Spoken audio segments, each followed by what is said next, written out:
Yelling, arguing, debating, conflict. When people normally think of conflict, they think of all the negative connotations that come along with them. Most people don't think of how a conflict can actually strengthen a person's relationship and their interpersonal communication skills.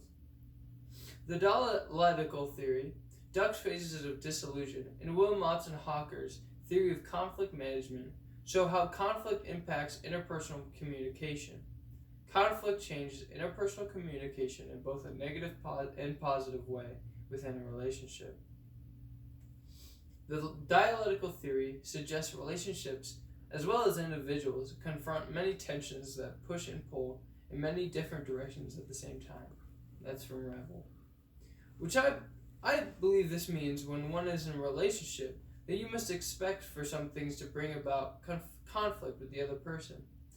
Sometimes interests are different or goals and aspirations are different. This concept is discussed more throughout the reading about the dialectical theory.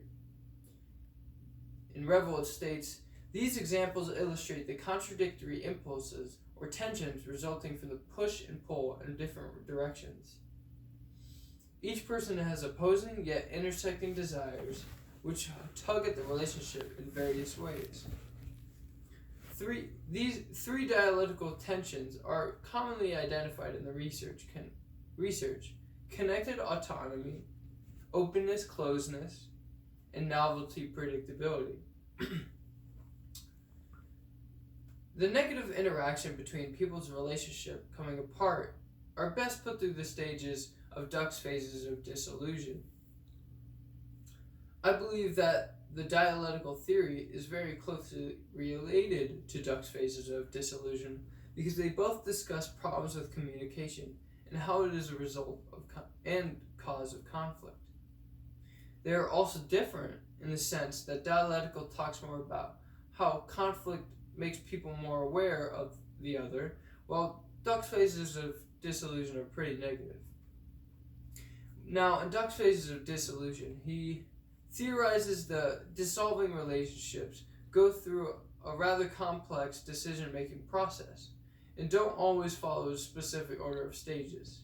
According to Duck, relationship breakups often occur sporadically, inconsistently, and with uncertainty over a period of time. But in deciding what to do about a potential breakup, a person proceeds through the following four phases: intrapsychic, dyadic, social, and grave dressing. And that's from Revel. Now, in the second part of the Revel article, it says, each phase poses certain communication challenges. Duck refers to these challenges as social management problems. Duck's phases of dissolution relate directly to Wilmot's and Hawker's theory of conflict management because they both discuss the interdependency of relationships, and they discuss how conflict can shift that completely. Now, in Wilmot's and Hawker's theory of conflict management, it is said that it is an express struggle between at least two independent parties who perceive incompatible goals, scarce resources, and interference from others in achieving their goals. And that's from Revel.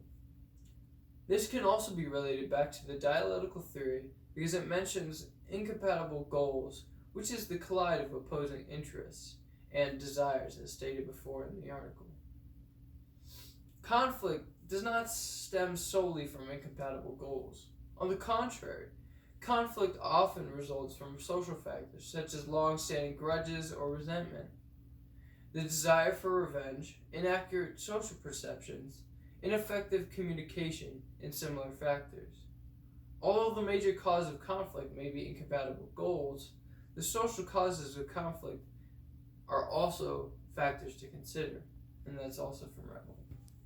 Now, through my own life, I believe that some of my conflicts have hindered me, but some have really supported me and got me closer to the people that I've had them with. Now, for example, my parents, whenever we argue, most of the time we come to an understanding about what was argued about, whether that be expectations, political things, etc. And I believe that leaves us closer and able to understand each other more. Another good example is with my girlfriend.